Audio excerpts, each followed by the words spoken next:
So today we're going to be replacing the controller on our unit, specifically the MC1618 DLS. First thing you want to do is go ahead and snap a picture of the old board with it all wired up. That way it'll give you a little reference point. The controllers do come with instructions. The best thing to do is just change one wire at a time.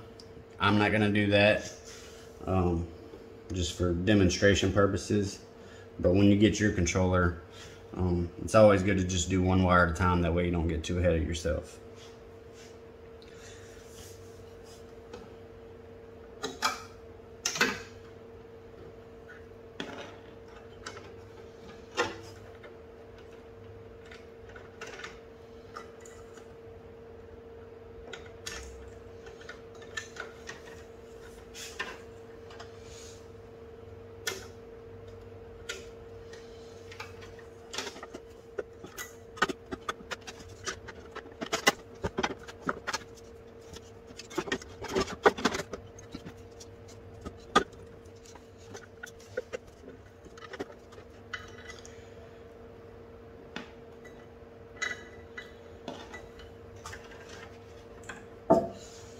So all the plugs are pretty self-explanatory. They're only going to go in one spot.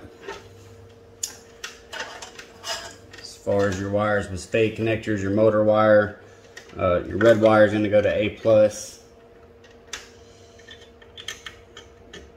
black to A-,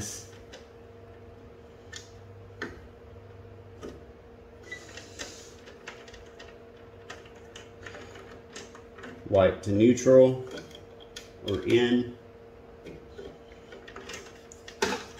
and blue to L.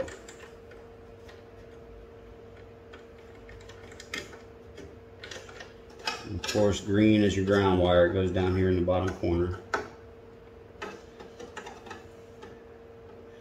You got your big plug.